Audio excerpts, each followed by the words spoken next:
Hello and welcome to David Bahnsen's Capital Record, brought to you by National Review. I am going to talk about something today that is related to markets, it's related to public policy, and it is most certainly related to the cause of human flourishing. It is not apparent to many that the fires that are ravaging parts of Los Angeles County could be construed to be an economic issue. But I want to make the case today that this utter tragedy of what is playing out in Los Angeles County and with a sort of heightened risk out of the Pacific Palisades damage there, and then some of the other Los Angeles suburban cities from Santa Monica to Malibu to, it's really hit such a large footprint. And yet, nevertheless, is still in the present tense an ongoing risk, an ongoing danger. It is in the immediate past and present, and for some time to come, future category of a human disaster of an almost incomprehensible magnitude. And there has been, from the moment this story began, a certain political context to it. And yet I'm here in a podcast that exists to defend free enterprise, talking about the Los Angeles fires. But much like the podcast we did the other day, talking about Fannie and Freddie, topics like the housing market, topics like the Nippon Steel acquisition of U.S. Steel being blocked for national security reasons, these are topics that have an economic context that intersect with public policy, ergo become political, but are fundamentally right in line with why Capital Record as a podcast exists. And that is to take real life issues, real life policy concerns, and real life subjects from which we can extract principles and make applications, challenge people to think holistically and from the vantage point of first principles around given issues.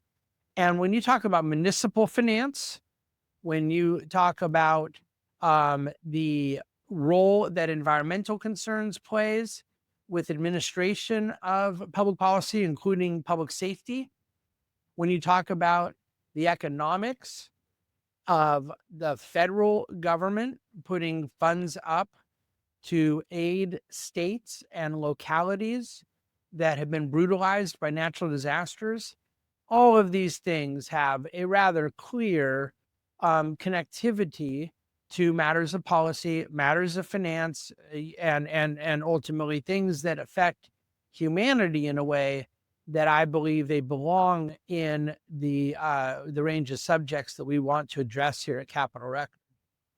If economics is the study of human action around the allocation of scarce resources, then and if we talk about economic policy in the context of public works administration, and yes, fiscal allocation of resources, then there is a sense in which this story belongs in the Capital Record menu. Now, where we part from many that are discussing it is I am not using this story filled with human disaster as it is, both literal loss of life and unfathomable loss of property.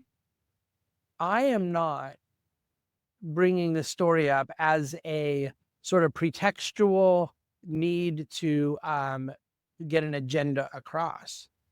On the political side, there are truth tellers, I believe, saying accurate things that nevertheless are still using the story for a political objective. There are liars doing the same thing, using this story as a pretext to telling falsehoods. But I debated whether or not I want to talk about the fires, first of all, whether they're still raging, but second of all, an economics podcast, because if I was going to come out with some vanilla point defending a free enterprise or advocating for lower regulation or other things that I agree with, but are not, profound in their connectivity to the story, then I would not exploit this story for that purpose. But what I want to point out here is that all embedded in this story is, in fact, some lessons for those of us that want to have a better understanding of where policy and economics and environmental stewardship and whatnot all come together. And there are folks who I believe have motives that are not mine. And I would hope that those of you listening to this podcast will take me at my word that my motives are not to dunk on someone or to gleefully point out, where there have been shortcomings in the policy decisions of certain politicians that I don't like and that I would admit I don't like. There's nothing about the story that's gleeful, and there should be no satisfaction taken for those who are saying, look what these policies we've criticized have wrought, or look what these people who we think have been bad public stewards have done. I think grave digging, I think I told you so's, I think dunking on all of this stuff are really inappropriate. And sometimes I do understand they're irresistible, and I do think that they make a little more sense to me for people younger than I am. But I'm too old and humbled by reality to dunk on people anymore. There's a double entendre in there somewhere. Here's the thing about the fires and the ideas of blaming certain policy decisions. The voters of California approved in 2014 a $7.5 billion measure to stockpile water. And it is now 2025. Let's just call it 10 years instead of 11 because of the timing of it all. We're in early 25. They voted in late 14. So in a 10-year period of time, $7.5 billion stockpiling of water was approved, and not one single water storage project has been built out of a muni bond measure and public funding approval that is a decade old. This, to me, does not merely call into question the competency of those that are dealing with the fire, setting policy, setting public safety, and a lot of the particulars that play in at some level to this story of the LA County fire disaster. But it plays into a larger story about municipal finance and direct voter referendums on public treasury. California is notorious for putting big spending bills in front of voters, particularly when it comes to public works projects or municipal bond projects. They all more or less get approved, from things that can seem really sensible, like building water storage, to things that might sound sensible but are not, like a lot of the public school funding projects and building projects that go about. They're always marketed as, don't vote for this if you hate teachers, but if you love teachers, then lo and behold, vote for this new XYZ, muni bond measure. It is very rare that voters say no, and California puts a lot of things in voter referendum and does a lot more propositions and direct ballot than other states, because they know that the voters of California are going to vote for most of these things. And the voters of California, as I believe it was Mencken who said, sometimes deserve democracy, and they deserve it good and hard. And I don't say that in the context of the fires, because no one deserves that. But I do believe that when we're talking about the fiscal ramifications of a bunch of things that are disaster in the state of California, an awful lot of them were voted on by the voters. But this is meant to be a critique in our system for these bond measures, where our public servants are supposed to know when these things are good ideas and bad ideas, and not rely on the politics of voter approval for things that cosmetically sound good or look good and in fact are not, and also are not going to be executed.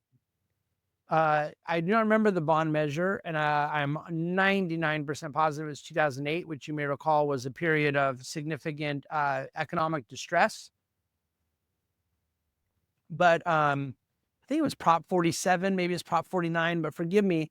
The voters of California voted for just a massive approval at a general obligation standpoint of a high-speed rail project. Now it has been not 10 years like these water storage projects, but 16 years. And of course, nothing has been built.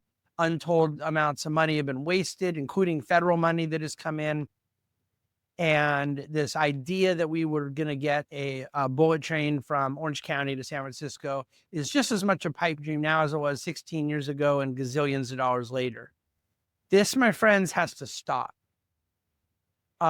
We have not built a new water reservoir in LA County since 1979.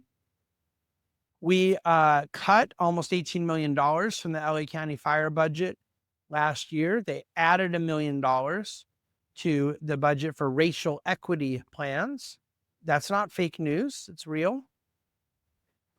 We have in the state of California pushed insurance companies out, overregulated, pushed prices higher, significantly overregulated, in particular reinsurance, which is one of the great risk mitigation techniques that sophisticated insurance companies use to enable the writing of more insurance, providing greater protection, but mitigating the balance sheet risk they take on by bringing on capital partners and pricing that insurance appropriately.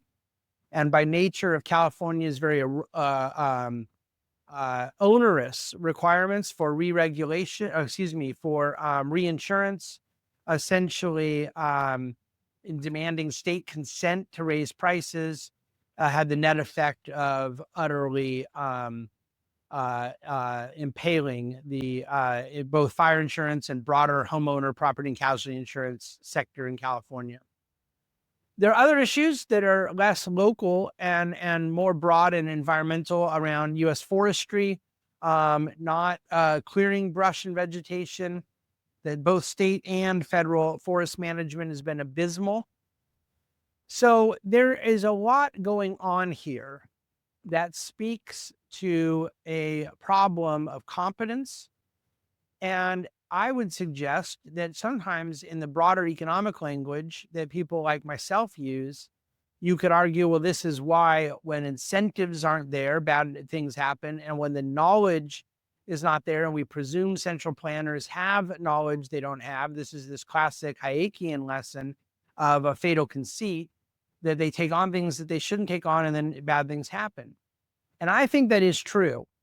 The argument I use the least in favor of a more limited governmental involvement and a greater human and individual private agency responsibility, culpability, is connected to a combination of these arguments. And I do use these arguments a lot. I don't use as much the argument of, because I think all government employees are idiots. That's the DMV kind of argument. They can't do this or this or this well. Why would you trust them to do that? I think they're all fairly true arguments a lot of the time. But the problem is they beg for a constant reply of, therefore, anything you're critical of, it's simply because we don't have a smart enough person. Give us even more committees, more studies. You give us more governmental power, but give it to a Mike Bloomberg type guy. If all you're critical of is that there has been a level of incompetence, and someone like me arguing from first principles says, well, I don't care if it is a high IQ or low IQ, high experience or low experience person, that fundamentally my objection is generally philosophical. That I believe in a profit motive, I believe in resource allocation, I believe in mutual cooperation that takes place amongst various actors meeting out in their own best interest.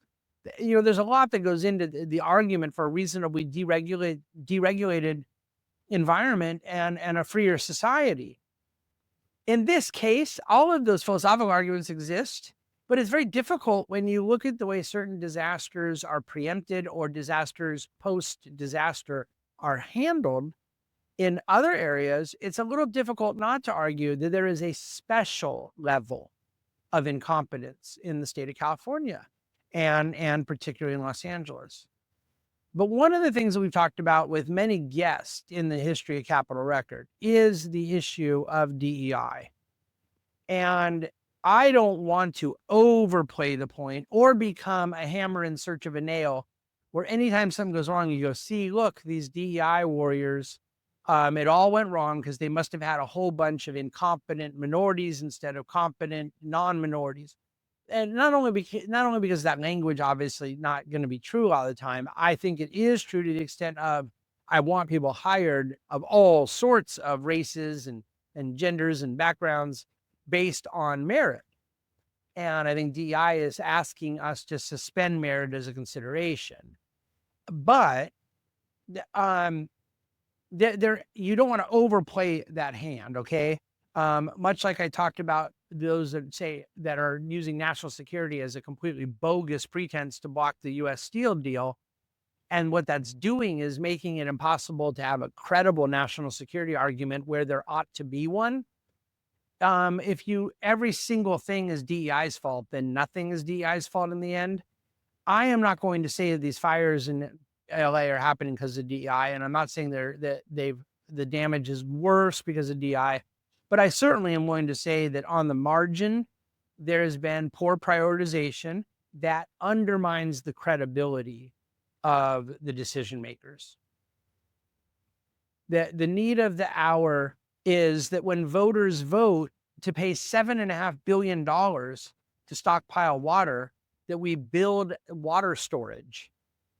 That when 10 years later you haven't built anything, the Bible talks about economic calculation and is critical of those who build something without first counting the cost.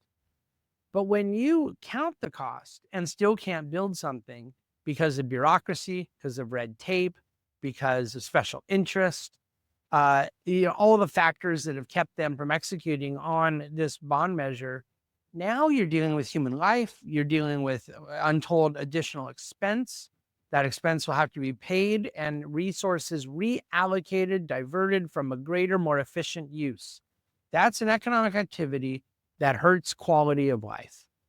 And that's above and beyond the damage to quality of life from the fires themselves, ravaging people's homes, livelihood, etc.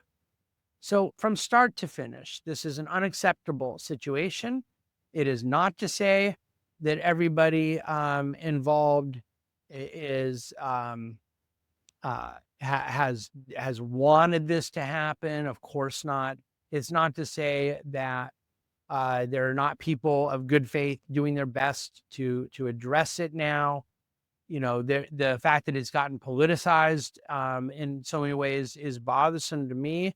But I, for a risk of being called someone who politicizes it, that is no more an excuse to avoid truth telling than one who goes out of their way to politicize something. I'm trying to be in the right space on this.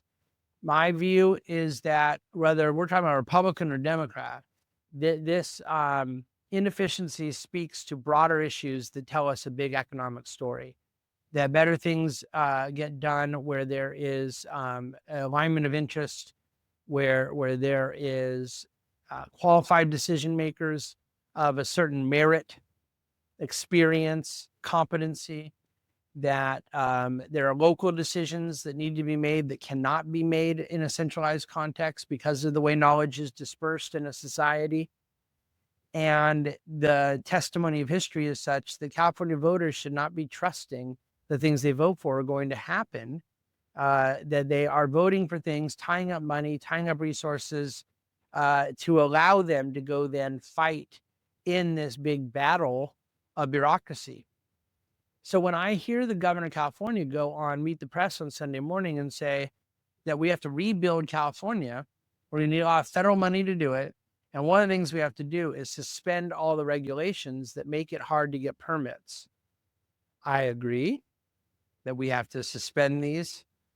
But my answer is we need to suspend them permanently, not for the fire rebuild, permanently, because he has admitted, I didn't say it, he conceded my point for me that SECA, that Coastal Commission, that perversely onerous regulatory requirements for the process of owning, building, renovating, altering homes and real estate and land use in California is obnoxious and would make a rebuild of a area that's been torn to pieces impossible. And if that logic is true, which it is, then it means it's also true when the rebuild's done, that for the rank and file, for the ebb and flow of our society, we have suboptimal conditions for rebuilding, for new building, for the things that we want to be doing to improve housing stock in California. So what's sauce for the goose is sauce for the gander. If these things ought to go away in a rebuild, it's because they are inefficient and poorly thought through, and therefore should go in normalized conditions too. And then he brought up the issue of federal government support. And this is what I want to close with. It's a complicated structure of our union. I'm a federalist to the core. I'm a 10th Amendment guy to the core. And I believe that there are very limited things that the federal government should be supporting states directly, but there are things states pay the feds for, and there are things that the feds are supposed to support into individual states. Ironically, the last president, the only one before the current one, President Trump, who is about to go in for his second term after having a term away from office, but having served a term before. The only president who's ever done that before was Grover Cleveland. And to my knowledge, is the last president in over 100 years who said, no, the feds are not going to come bail out a state that had been victimized by a natural disaster, whether it was a tornado or hurricane or fire or what have you. And on one hand, I'm all for re-engaging the conversation of what we want the relationship of the federal government to be to these incidents that happened, whether it was Hurricane Katrina almost 20 years ago, the Hurricane Harvey in Houston, more recently, the hurricanes in Florida and North Carolina that took place earlier this year. It's not the time for that discussion in the sense that it is well baked in the cake, that our states, our localities, and indeed our individual citizens expect that this is in the jurisdiction of federal government, and precedent indicates that they're right abundantly, that the federal government has done it time and time again. So to the extent there's some that say, let's discuss if we really believe the federal government, which includes resources of people in, let's say, Wyoming, ought to be going to help an individual state with an issue in Louisiana or Florida, California. There are going to be really good arguments for it, by the way. And there will be some arguments against it. My point is that that's not an argument I'm interested in having right now, because it doesn't really matter. It's going to happen. It's going to continue to happen. It has been happening. So we'll have that hypothetical discussion another day. However, is the notion of putting strings to federal support appropriate when Speaker Johnson says, the federal government's going to approve a big rescue package for California because of these disaster fires, but we want to make sure that this is done or this is not done, conditions upon it. Here's the answer I'm going to leave you with that might irritate some people and hopefully will be seen for what I intend to be a kind of embedded wisdom in it. The answer is yes, it's perfectly appropriate to put strings, and yet those strings should be real. They should be serious, they should be thoughtful, and they should not be done for the purpose of optics, grandstanding, and trying to own the libs, so to speak.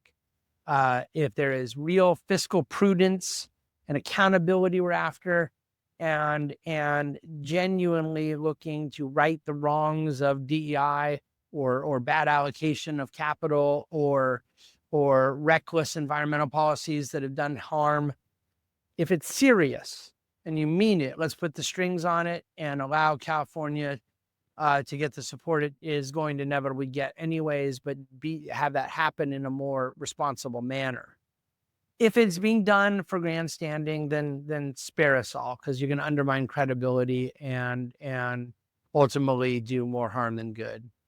So that's the perspective I'd bring on this subject. It covers a lot of ground. As I mentioned, it does veer into a number of different territories of topic, but all of it ultimately connected to fiscal decision making, economic well-being, and that real important thing that underlies all of it, and that is the human person and the optimal conditions for that person and human people in a society to flourish.